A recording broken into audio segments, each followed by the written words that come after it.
네, 오는 5월 9일에 치러지는 제19대 대통령 선거 후보 등록일이 하루 앞으로 다가오면서 대선의 열기가 더욱더 뜨거워지고 있습니다. 네, 이 시간 어제 있었던 TV 토론과 오늘 발표된 여론조사 등 뜨거운 쟁점들을 짚어보겠습니다. 네. 전병헌 민주당 전략기획본부장, 김영환 국민의당 대선기획단장, 전희경 홍준표 대통령 후보 선대위 대변인 자리하셨습니다. 어서 오십시오. 어서 오세요. 안녕하세요. 네, 안녕하세요. 세 분 바쁘신 가운데 감사합니다. 자, 어제 각 당 주자들이 이제 모여서 첫 번째 TV 토론회를 가져서 국민들의 어떤 그 관심도 참 높았던 것 같은데요. 일단 많은 평가들이 있었지만 기본적으로 뭐 많은 언론들을 본 결과 성적표상 1, 2등은 이제 어떤 세 분 후보 진영이 아니다 이렇게 좀 뭐 볼 수 있을 것 같긴 한데 일단은 어떻게 보셨는지 각 분의 생각을 좀 들어보겠습니다. 먼저 김영환 의원께서 예, 우선 예. 그 대선 후보 토론이 예. 잘 된 것 같습니다. 또 후보들이 아주 최선을 다해서 잘하신 것 같고요. 우리 후보는 우리식대로 예. 우리의 정책, 우리가 갖고 있는 생각 이걸 잘 표출했다고 생각하고 특히 예.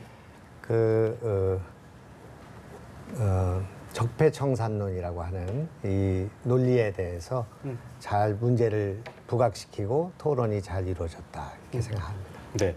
전희경 대변인께서는 어제 홍준표 후보가 없었다면 토론회가 참 재미없었을 것이다 이런 뭐 분석도 많더라고요. 어떻게 좀 보셨는지 한번 말씀해 주시죠.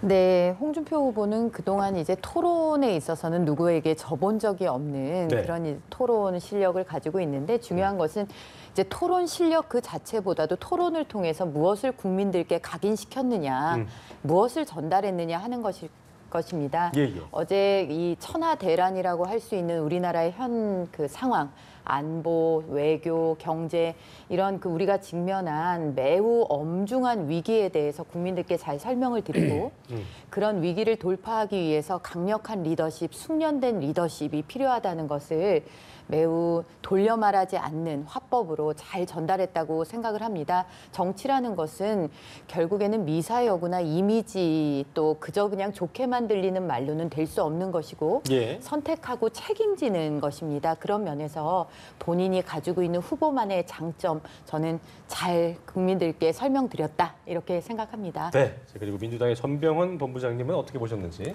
예, 지금 말씀하신 대로 홍준표 후보께서 토론의 재미를 쏠쏠하게 주신 것 같아요. 예.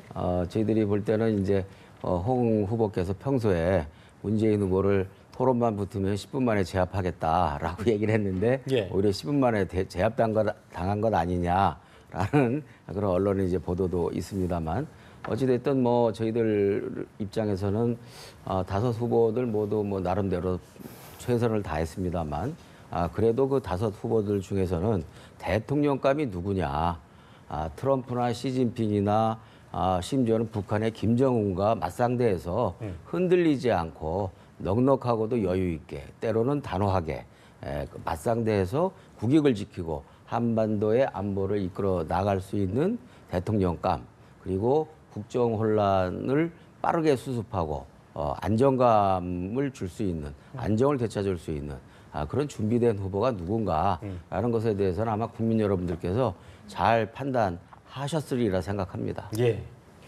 네, 앞으로 있을 스탠딩 자유토론도 있을 텐데 아무래도 후보가 다 5인이기 때문에 좀 검증이 제대로 이뤄질 거냐 이런 의문들도 있더라고요. 어떻게 보십니까? 양자 토론을 했으면 좋겠습니다. 아까 그 전병헌 의원 말씀하셨지만 중요한 문제를 제기하면 그냥 이렇게 도망가시는 쪽으로 동문서답으로 이렇게 답변하는 후보들이 있기 때문에 예. 끝장 토론을 해야 된다고 생각합니다. 이게 후보를 검증하기 위해서 이를테면 제기되는 인물의 이름을 잘못 아시는 그런 후보들이 있으면 나중에 그 외교적으로 큰 쟁점이 될 수 있다고 생각합니다. 이를테면 트럼프를 만나가서 트라이엄프 대통령님 이렇게 하면 어떻게 되겠습니까? 큰일이라고 생각합니다. 그래서 이런 그 유승민하고 유시민하고는 아무 상관이 없는 사람인데 이런 것들을 헷갈리고 혼돈을 하게 되면 이것이 외교적으로도 큰 문제가 되지 않겠나. 그래서 이런 것을 확실히 그런 기억력에 문제가 없는지를 밝히기 위해서라도 맞짱 토론이라고 할 끝장 토론을 해서 시간을 충분히 갖고 하는 게 좋겠다. 그런 생각이 저는 어제 들었습니다. 네. 어제 지금 네. 먼저 말씀하시죠. 저도 그렇게 생각을 합니다. 국민들의 알 권리가 중요하고 더더군다나 이번 대선은 이제 인수위도 없이 바로 정권을 넘겨받아서 네. 국정을 운영해야 되기 때문에 후보의 실력, 후보의 자질 모든 것들이 이제 국민들께서 좀 선명하게 잘 아셔야 되는데 토론의 횟수는 굉장히 중요하다라고 생각합니다. 그렇죠. 그렇지만 또 양자 대결 이래서 뭐 양강 저희는 이런 말에 동의하지 않습니다. 이번에 보궐선거 결과도 과연 무슨 양강이라는 게 존재를 하는가 이런 이제 아주 원천적인 그런 의구심을 들게 하는데 그런 면에서 이제 토론의 횟수는 늘리되 이제 어쨌든 각 정당이 후보를 냈고 열심히들 뛰고 계시기 때문에 그런 후보들한테 이제 기회를 주면서 제대로 된 실력을 좀 검증받았으면 좋겠다 이렇게 생각을 하고 제가 봤을 때는 우리 전 의원님 어제 10분 만에 제압을 하신 걸로 저는 봤는데 많은 그 의혹 제기에 대해서 문재인 후보께서 뭐 640만 달러 부분이라든지 과거 청와대에 계실 때 그런 이제 본인에게 제기된 6,400만 문제 달러 아닌가요? 640만 달러죠. 6천 얼마입니까? 그래서 그 부분들에 대해서 명쾌하게 해명을 안 하셨어요. 오히려 토론 시간이 좀 짧은 게 득이 되시지 않았을까 저는 싶기도 한데 계속해서 좀 토론을 좀 더 이어나가봤으면 그런 하는 부분 바람이 저희가 뒤에서 있습니다. 짚어보도록 하고요. 예. 일단 이번 아니, 토론회 제가 당연히 얘기를 해야죠. 이 문제는 지금 말씀하신 것처럼 끊임없이 이야기를 하고 어저께 아니다라고 분명히 얘기를 했고 책임을 져야 될 것이다라는 단호한 이야기를 했거든요. 그랬으면은 그게 해명된 것이지 해명이 자기들이 믿고 싶은 답을 안 한다 그래서 해명이 안 됐다라는 식으로 그렇게 몰아가는 것은 객관적인 발언이라고 생각하지는 않고요. 지금 이제 맞짱 토론 말씀을 하셨는데 저는 어저께 이제 토론을 보면서 저 스스로도 도대체 안철수 후보께서 뭘 믿고 저렇게 맞짱 토론을 하자고 했는가 좀 어리둥절했는데 오늘 아침에 많은 분들이 맞짱 토론 하자고 할 이유가 별로 없었네. 이런 평가들을 많이 하고 있어요. 또 실제 어저께 토론 이후에 알렙 주식이 개장하자마자 8% 대폭락을 해버렸어요. 그런 시그널이 무엇인가. 마치 무슨 사실은 대단히 지나치게 맞짱 토론이라는 실질적으로 지금 우리 전 의원님 말씀하신 것처럼 다른 5 후보가 있어서 제대로 이루어지지 않을 것인데도 불구하고 마치 이루어질 것인 것처럼 상정을 해서 공세를 벌여서 자신이 토론의 우위의 선거처럼 하려고 했는데 어저께 결과적으로 보면은 그런 것들이 좀 약간 허무맹랑하고 좀 어리둥절하게 만드는 그런 결과가 됐다고 생각합니다. 그러니까 맞짱 토론을 하시자니까요. 잘하시니까. 예. 문재인 후보 저도 잘하신다니까요. 저도 하나 궁금한 게 있어서 어제 토론을 저도 이제 유심히 시청을 했는데 이제 토론이 각자 이제 우리가 후보의 스타일이라고 하는 것에서 좀 벗어나지 않고 각자의 개성대로 토론을 하신 것 같아요. 그런데 제가 하나 의구심이 드는 게 우리 안철수 후보는 늘 새정치 얘기하시고 그리고 교육 부분에 있어서도 여러 가지 이제 고정관념을 깨시고자 하는데 어제 첫 번째 공통 질문에서 북한에 대한 뭐 선제 타격 이런 것들이 고려될 때 어떻게 하겠느냐 이렇게 하시니까 와튼 스쿨 동문인 트럼프 이렇게 표현을 하시더란 말이에요. 그리고 이런 국가지 대사를 놓고 이런 안보 문제 이런 거 얘기하는데 와튼 스쿨 동문 이거는 너무 진부하고 평소 안철수 후보가 표방하시는 바하고 너무 좀 부조화해서 저는 좀 시청자의 한 사람으로서 좀 의아했다는 그런 말씀을 좀 드립니다. 제가 한 가지만 30초만 아니, 우리 안철수... 말씀을 드리고 같이 먼저 말씀하시는 답변하시는 게 좋을 것 같아요.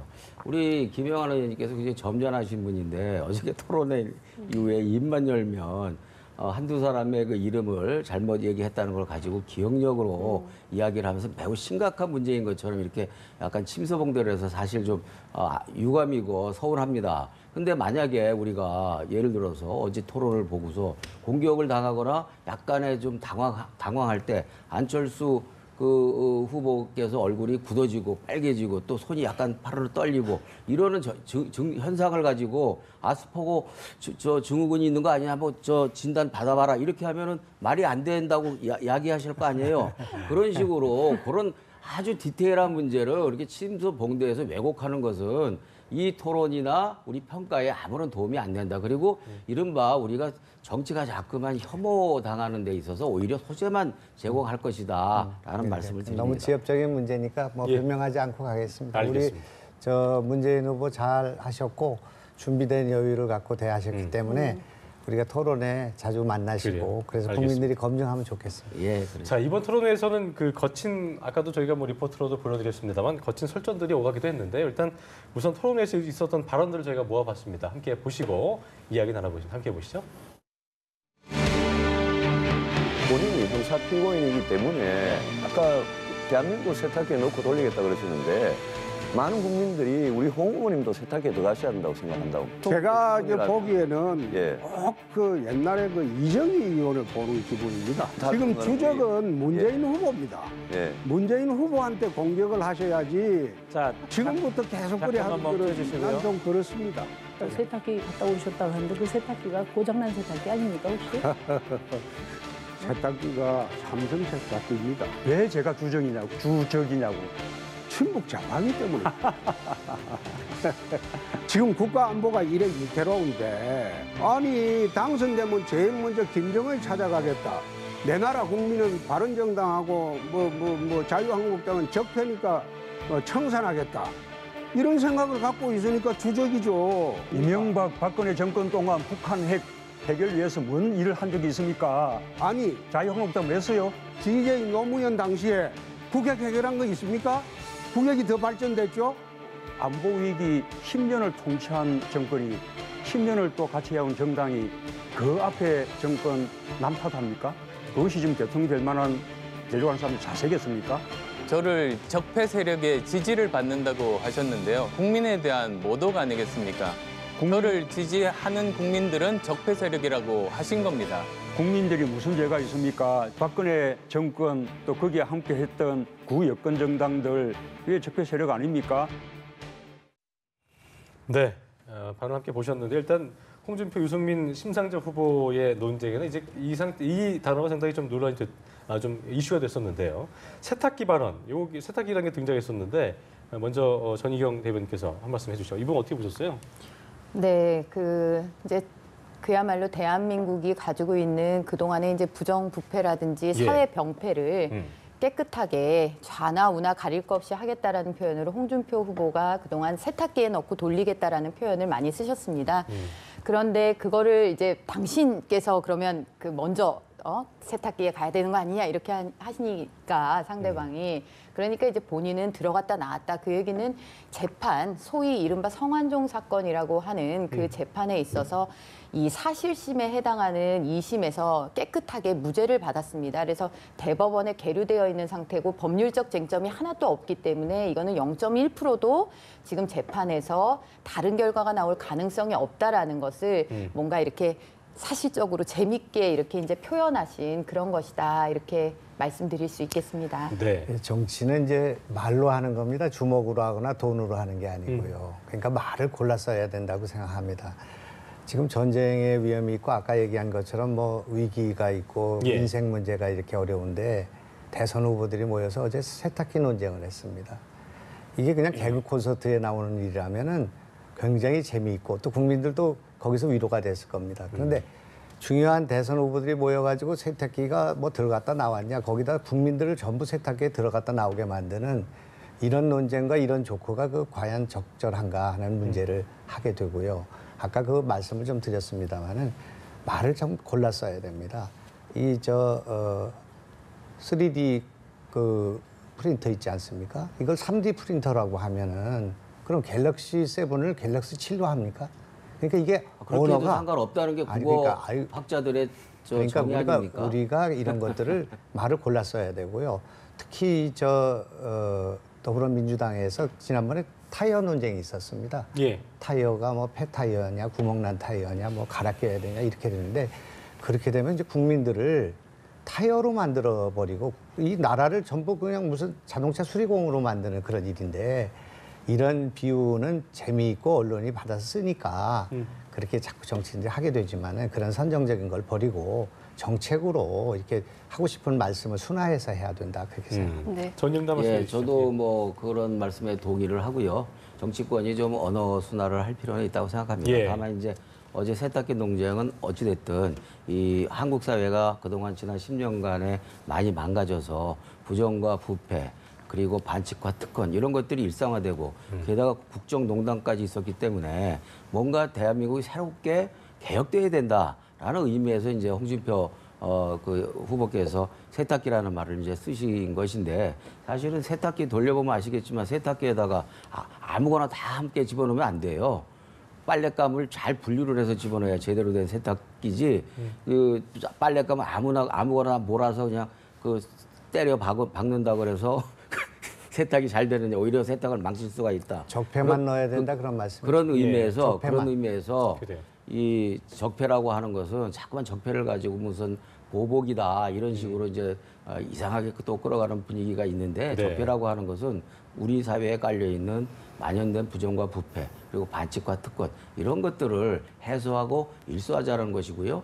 그렇게 해서 그 정의롭고 공정한 그리고 상식이 통하는 나라를 만들자라는 것이 국민들 요구고 그게 시대 정신이라고 생각합니다. 그리고 조사를 해보고 국민들의 반응을 보면 어찌됐든 정의와 공정 그리고 상식과 그 정상 이 부분에 대해 있어서는 문재인 후보가 그런 시대 정신을 가장 많이 담고 있다라는 것을 국민들이 많이 인정하고 있고 예. 그렇기 때문에 현재 어찌됐든 지지도도 1등 자리를 유지하고 있다고 생각합니다. 예. 네.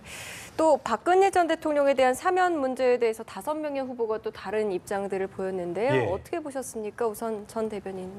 네, 사면이라는 말은 그야말로 지금 단계에서 어불성설입니다. 어제 토론회에서도 홍준표 후보가 설명을 했지만 사면이라는 것은 유죄가 확정된 다음에 논의되는 절차입니다. 그런데 지금 박 전 대통령께서 유죄가 확정된 상태도 아닌데 탄핵으로 몰아가고 그랬던 사람들이 이제는 보수의 표심을 좀 얻어보려고 사면, 운운하는 것은 그것이야말로 이거는 정치적 도의에도 어긋나고 이 기본적인 법 절차와 상식에도 어긋나는 일이다. 이렇게 생각을 합니다. 오히려 사면이라는 키워드가 이번 대선에 있어서 사람들의 뇌리에 좀 각인되어야 될 측면이 있다면은 이 사면, 지금 보면은 문재인 그 후보께서 청와대 민정수석으로 계실 때 이석기, 통진당 이석기에 대한 사면 복권이 이루어지지 않았습니까? 어떻게 이런 사람을 그 50% 형기도 채우기 전에 이례적으로 저는 이제 그 사면이 이루어진 것이라고 알고 있는데 그리고 본인이 확정 판결을 받기 위해서 모종의 교감하에 대법원에 이 소를 제기하는 것을 포기했다. 이런 의혹도 있지 않습니까?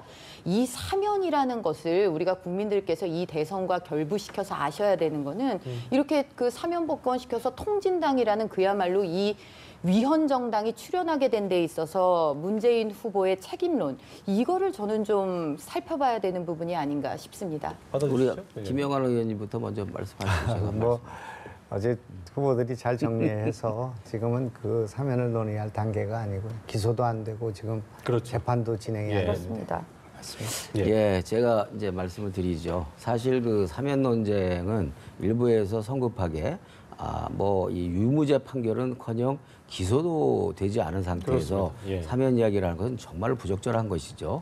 그런데 우리 후보 중에 이 박근혜 대통령 사면에 대해서 사실 불을 붙인 것은 안철수 후보가 불을 붙였고 그런 문제가 여러 가지 정치적으로 논란이 좀 있었던 것이죠. 아까 전 의원님 말씀도 그 점을 지적을 한 것 같고요. 그런데 이제 박근혜 대통령 사면 문제를 가지고 이석기까지 거슬러서 고조선 시대까지 가서 이제 다시 한번 우리 자유한국당이 갖고 있는 DNA 속에 숨어 있는 이른바 색깔론을 여기에서도 다시 한번 써먹으시겠다라는 의도를 말씀을 하시는데 박근혜 대통령 사면과 관련해서는 우리 입장에서는 아까 말씀드린 것처럼 현재 유무죄의 판결이 나기도 전에 사면을 이야기하는 것은 옳지 않다는 입장. 두 번째는 국민이 위임한 사면권을 대통령이 함부로 써서는 안 된다라는 점. 이 점에 대해서 쉽게 우리 후보께서도 분명하게 얘기했다고 생각합니다. 예. 저는 그 대목에서 조금 첨언을 좀 드려야 되겠는데요. 예. 지금 전병헌 본부장님 말씀하시는 거 뭐 고조선 시대 얘기 아닙니다. 고조선 시대라니요. 불과 10년 된 이야기입니다. 지금 사람들의 뇌리 속에 각인되어 있는 시대고 그리고 이미 수권 정당에 수뇌부를 해보신 후보기 때문에 그만큼 검증받아야 될 일이 많은 것입니다. 이런 아주 절차에 입각한 합리적인 그 의구심에 대해서 그거를 색깔론이다 이렇게 하는 거는 그런 책임 있는 정당의 책임 있는 후보의 모습은 아니시다 이렇게 생각이 됩니다. 네. 우리 안철수 대표는 박근혜 대통령의 사면론에 불을 지핀 적이 없고요.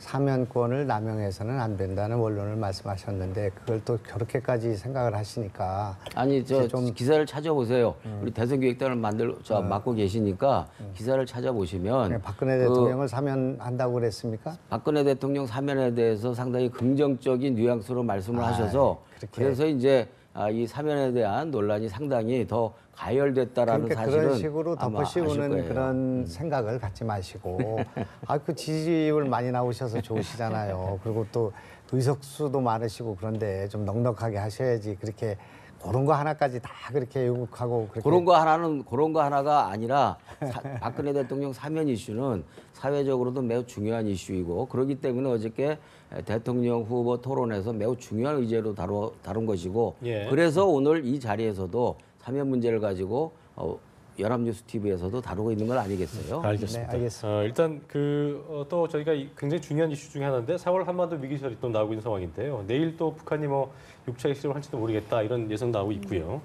정부의 대응도 그렇고 미중 간의 움직임도 좀 우려되고 있는 상황인데 일단 어제도 보니까 한반도 위기설을 놓고 격론이 벌어졌습니다. 미국의 대북 선제 타격을 가상한 질문에서 각 후보들이 상당히 전쟁은 막아야 된다면서도 강론에서는 좀 다른 입장을 보였는데 일단 저희가 다시 한번 각 당의 입장을 들어볼 텐데 먼저 전 대변인께서 말씀 좀 해주시죠. 예. 네, 지금 그야말로 대한민국의 안보 상황이 지금처럼 위중했던 적은 없습니다. 예. 북한이 이제는 북핵 개발 단계가 핵탄두를 소형화해서 미사일에 탑재하면 이제 끝나는 단계다라는 예측들이 나오고 있고요. 트럼프 행정부는 중국이 북한에 대해서 모종의 이제 그 액션을 취하지 않으면 미국이 하겠다 모든 가능성을 열어놓고 있다. 그리고 틸러슨 국무장관이 왔을 때는 선제 타격 가능성을 내비쳤고요. 그런 상황에서 지금 보면은 한미 동맹 우리가 미국에게 신뢰할 만한 파트너냐의 여부가 미국의 액션을 우리가 알게 되느냐 모르게 되느냐 우리도 모르는 사이에 한반도의 운명이 정말 이 절체절명의 나락으로 떨어지는 이런 거를 다 가늠하게 된다는 것입니다. 그런데 지금 보면은 과거에 더불어민주당 그리고 문재인 후보께서 이 대북관이라든지 그리고 한미동맹에 대해서 가지고 계신 생각 그리고 안철수 후보는 지금 계속해서 안보에 대해서 좀 색깔을 이제 보수 쪽으로 내시겠다라고 이제 표방은 하고 계시지만 국민의당의 당론과 국민의당의 당대표인 박지원 대표의 생각 이런 것들을 보면 미국이 신뢰할 만한 우방 의 파트너로서 받아들이기가 쉽지 않다. 그렇기 때문에 미국과 협의 그리고 미국과 공조를 통해서 우리가 이 안보를 지켜내야 되는 우리의 그 상황으로서는 홍준표 후보가 그리고 자유한국당이 반드시 이 대선에서 승리를 해서 이 안보 위기에서 국민들의 그 생명과 안전을 지켜야 한다. 그런 것들을 어제 토론회에서도 굉장히 강하게 말씀을 하셨습니다. 네. 김용환 의원님도 한 말씀 해주시죠. 이제 2015년도에 박근혜 대통령이 시진핑 주석하고 천안문 광장에서 사열을 받았습니다. 그때 우리는 미국도 중요하고 중국도 중요하다는 생각을 갖게 됐는데 그 뒤에 핵실험이 진행되고 지금 중국의 경제 보복이 있는 그런 상황에서 보니까 또 우리가 갖고 있었던 한미동맹이 얼마나 소중한가 하는 것을 국민들이 역설적으로 느끼게 되는 그런 과정이었다고 생각합니다. 지금 이런 전쟁의 그런 위험이 있는 그런 상황 속에서는 한미동맹을 강화하는 것이 가장 중요한 일이라고 생각하고 그것을 흐트리는 발언이나 국민들의 국론 분열을 가져올 수 있는 행동과 발언을 자제해야 된다고 생각합니다. 어떤 경우도 한반도에서 전쟁을 막아야 한다. 그런 생각을 갖고 있습니다. 예. 전 의원님 한 말씀 해주시죠. 우리 국민들께서 한번 되짚어봤으면 좋겠어요. 지난 김대중 노무현 정부 시절의 한반도의 상황과 그리고 이명박 박근혜 정부 시절의 한반도의 상황. 지난 그 김대중 노무현 시절의 한반도의 상황은 북한이 도발하면 강력하게 응징을 했습니다. 그런데 그러면서도 대화와 협력을 통해서 평화 체제가 상당히 안정적으로 구축이 됐죠. 이명박 박근혜 정부 들어와서는 북한에 대해서 뭐 엄포만 놓고 제재하고 압박만 했지 사실은 오히려 그 평화가 더 불안해지고 그리고 북한에 늘 당하기만 하고 이런 상황에서 볼 때 과연 뭐 입만 꺼내면 마치 안보가 자신들의 전유물인 것처럼 하는 일부 보수 강경 세력들의 허상이 무엇인지를 우리 국민들이 똑똑히 잘 알고 계시리라 생각하고요. 그리고 이 우리나라의 기본 안보는 한미 안보 동맹이 기본 베이스다, 기본 바탕이다라고 하는 것은 초등학생도 다 알고 있는 것이고 그리고 누구나 다 인정을 하는 것입니다. 그런데 마치 그래도 그 국정에 어느 정도 책임이 있고 또 책임을 져야 될 기본 정당에서 한미 안보 동맹을 부정하는 것이다라는 식으로 해서 매도하고 공세를 하는 것이야말로 오히려 그러한 색깔론이 우리의 튼튼한 안보를 심각하게 위협하는 것이다. 그리고 이제까지 지난 보수 정권 10년이 그런 식으로 해왔기 때문에 안보가 더욱더 불안해진 것이고 또 한 가지는 국민들을 자꾸만 편을 나누고 그리고 뭐 종북이 아니 이 세상 저 개명천지에 대한민국 국민이면은 우리 대한민국과 북한을 놓고 북한이 더 좋다고 할 사람이 누가 있습니까? 제정신이라면 그런 걸 가지고 마치 북한을 더 좋아하는 세력들이 있는 것처럼 불안을 부추기고 갈등을 부추기고 이런 것들이 다 안보를 이용해서 자신들의 기득권과 권력을 유지해가는 매우 그 이른바 저차원의 정치를 해왔는데 이제는 더 이상 이런 것도 안보 적폐라고 생각합니다. 이런 안보 적폐도 청산해서 새로운 정부가 들어설 때는 좀 새로운 안보 시스템으로 정말 굳건한 방위력으로 그렇게 세워나갔으면 좋겠습니다. 전병헌 의원님 말씀을 그러니까 본인 스스로 너무 그 잘 말씀을 하셨어요. 뭐가 문제인지를. 이렇게 개명천지에 대명천지 대한민국에 살면서 북한이 더 좋다고 하는 사람이 어디 있겠느냐. 그런 사람들이 있었죠. 통진당. 그래서 위원정당으로 해산된 겁니다. 그런데 그 통진당 누가 제도권 정당으로 만들었습니까? 더불어민주당. 선거연대 통해가지고 그 당시에 민주당에서 통진당을 제도권 정당으로 만들어준 그렇죠. 겁니다. 알겠습니다. 그런데 알겠어요. 어떻게 그렇게 그거를 제가 거기에 대해서 무책임하게 답변할게요. 말씀을 하실 수가 있어요. 그리고 잠시만요. 그리고 지금 그 보면은 노무현 정부 시절이나 이럴 때 뭐 북한에 대해서 강력한 응징을 했고 또 다른 한쪽으로는 대화와 타협을 통해서 평화 체제를 구축했다 하셨는데 저는 이 기간에 무슨 강력한 응징이 이루어졌는지는 하나도 아는 바가 없습니다. 오히려 제가 기억나는 것은 DMZ 지뢰, 북한이 설치한 DMZ 지뢰가 폭발해서 소중한 우리 장병들의 이 생명에 심대한 지장을 초래했는데 그 직후에 문재인 후보가 당시 천안함 폭침에 대한 제재 조치로 5.24 조치한 거 이거 해제해야 된다고 말씀하셨죠. 이런 게 오히려 무슨 뭐 단어를 좀 세게 쓴다 이런 거보다 국민들이 듣기에는 가슴에 멍들이고 정말 심각한 충격에 빠뜨리게 하면 막말이거든요. 이런 부분을 설명을 하셔야지 전혀 다른 전 의원님은 말씀을 정치에 하시니까. 들어오신 지 얼마 안 돼서 잘 모르시는 것 같은데 왜 모릅니까? 정치권의 용어를 제 말씀하시는 얘기를 겁니까? 들어보세요. 그 이석기 씨 문제는 이석기 씨 그 체포 동의안 발의 설명을 대표 제안을 제가 민주당 원내대표 시절에 제가 직접 했습니다. 그렇게 해서 이석기 씨가 체포돼서 지금 현재 사법 처리를 받고 있습니다. 그것은 잘 모르셨죠.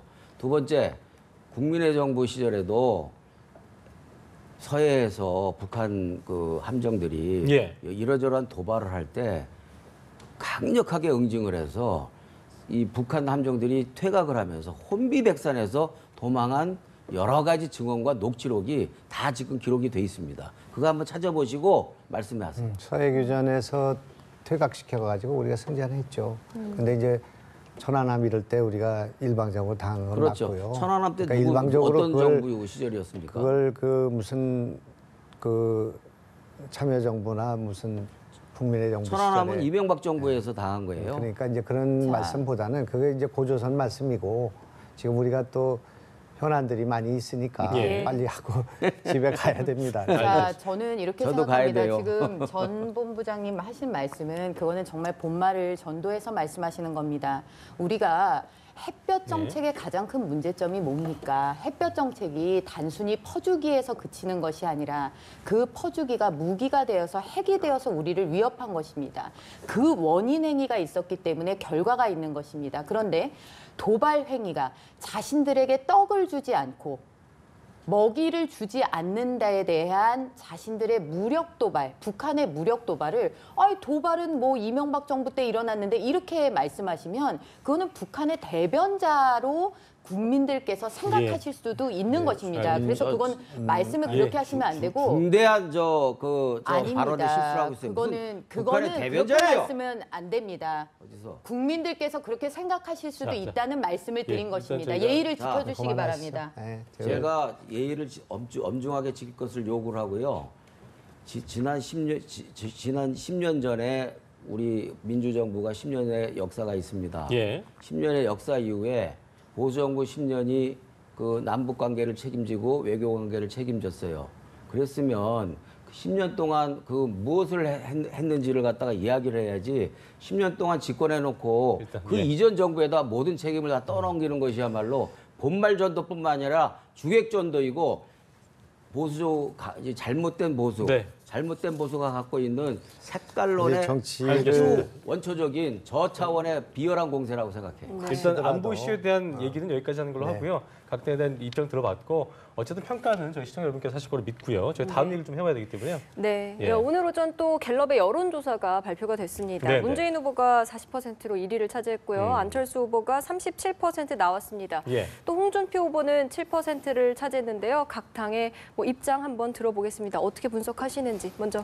뭐 지난주와 마찬가지로 같은 격차를 지금 보이고 있고 다 양당이 양강 구조가 구축돼 있고요. 예. 그다음에 한 2%씩 서로 상승하고 있고 네. 이제 그런 대선 국면의 기조가 그대로 유지되고 있다고 생각합니다. 저희 당으로서는 이거보다 더 좋은 조사는 없다고 생각합니다. 지금 앞설 필요가 없다고 생각하고요. 선거 그 당일 오후에 앞서면 된다고 생각합니다. 그리고 우리가 긴장하고 더 노력해야 된다는 것을 말해주는 것이기 때문에 그 조사 결과를 우리가 그대로 믿지는 않습니다만은 그럼에도 불구하고 그 트렌드 또 그쪽의 그 방향은 우리가 읽을 수 있지 않겠나 이렇게 생각합니다. 예. 자, 전 대변인께서는 홍준표 후보의 어떤 지지율의 어떤 그 정체라고 해야 될까요? 좀 더 반등할 수 있는 어떤 모멘텀이 있을 거라고 예상하시는지 좀 어떻게 보고 계시는지 들어볼까요? 지금 여론조사에 대해서는 저희는 여론조사의 신뢰성에 심각한 문제를 제기하고 있습니다. 지금 보면 뭐 오늘 갤럽인가요? 7% 뭐 이렇게 얘기를 하고 있는데 엊그제죠. 그 재보궐선거 결과는 그러면 이 여론조사로는 어떻게 설명을 할 수가 있습니까? 저희가 23개 지역에 후보를 냈습니다. 그리고 12개에서 승리를 했습니다. 그리고 지금 TK 또 이 그 표심을 보면은 우리가 지금 선전한 지역, 그러니까 우리가 예. 당선된 지역, 그리고 당선은 못했지만 우리 성향, 자유한국당 성향의 후보의 그 표까지 이걸 더하면은 지금 이 여론조사가 보여주는 수치라는 거는 도대체 뭐냐. 이거는 신뢰할 수가 없는 수치다. 그런데 이게 왜 이렇게 신뢰할 수 없는 수치가 나오는가. 그거는 앵그리 보수, 저는 샤이 보수라는 말도 동의를 하지 않습니다. 무엇이 부끄러워서 우리가 샤이 보수가 되어야 합니까? 보수의 가치라는 것은 계속해서 우리나라를 위해서 가지고 가야 되는 가치인데 단지 앵그리 보수, 정말 화가 난 이 보수의 표심, 이런 것들이 여론조사에 반영이 안 되다 보니까 이 여론조사가 지금 현장의 민심과 동떨어진 그런 이제 그 결과들을 보여주고 있다. 이렇게 생각합니다. 전 의원님 보실 때는 이번 그 지금 말씀하신 그 어제 있었던 4.12 재보선이 과연 대선을 앞둔 민심의 어떤 바로미터가 됐느냐 이 부분에 대한 뭐 분석은 여러 가지가 있는 것 같은데 전 의원님 어떻게 보시는지 한번 말씀해 주시죠. 그 전반적으로 그 뭐 완전하게 민심의 바로미터를 대변한 것이다라고 볼 수는 없겠지만 그래도 저희들 이제 입장에서는 예. 경남 쪽에서 우리 당이 대승을 했고 상대적으로 이제 호남에서는 국민의당 현역 의원들이 좀 계시기 때문에 그 당선자 수는 조금 적습니다만 그래도 엇비슷하게 갔고 근데 특히 이제 큰 선거는 없었고 기초 선거였기 때문에 그 저희들로서는 그리고 이제 수도권 민심인 하남시장을 압도적으로 이겼고요. 그리고 그동안 우리가 늘 뭐 상대도 안 됐던 포천 그 소위 그 보수적인 지역에서 상당히 그 따라붙었고 해서 전반적으로 수도권 민심뿐만 아니라 영호남으로부터 골고루 지지를 받을 수 있는 그런 이제 어느 정도의 시그널이 있는 것이 아닌가 이런 생각을 생각을 하고 있고요. 저희들이 보다 이제 겸손하게 노력을 해서 어찌됐든 최선을 다해서 이번만큼은 10년 된 이 보수 정부에서 좀 성격이 다른 새로운 정부를 통해서 망가진 지난 10년을 제대로 대한민국을 건설할 수 있는 기회를 어떻게 해서라든지 만들어야 되겠다라는 그런 노력을 해 나갈 생각입니다. 장미 대선이 현실화되면서 역대 대선과는 다르게 매번 대선 때마다 어떤 그 굵직한 담론이 나오기 마련인데 이번은 뭔가 좀 공약도 그렇고 이런 게 좀 미흡하다는 그 비판들이 있는 것 같더라고요. 일단 생활 밀착형 공약들이 많은 것 같기도 해요. 실제로 뭐 미세먼지, 뭐 통신비 인하도 있고요. 뭐 유치원 미세먼지 실생활과 연관된 그 공약 표심이 좌우할 거라는 그 판단에서는 모르겠습니다만 이런 부분은 어떻게 좀 보고 계신지 먼저 김 의원님께서 한 말씀 해주시죠. 이번 대선은 이제 제가 생각할 때는 이제 저희가 보는 프레임은 좀 죄송한 말씀이지만 홍준표 후보가 토론도 잘하시고 아까 얘기한 안보에 대한 그런 입장이 선명하시고 그렇지만 이번에는 이제 대통령의 탄핵과 파면 그리고 구속 수감과 재판 이것이 진행되는 과정 속에서 선거가 진행되고 있습니다.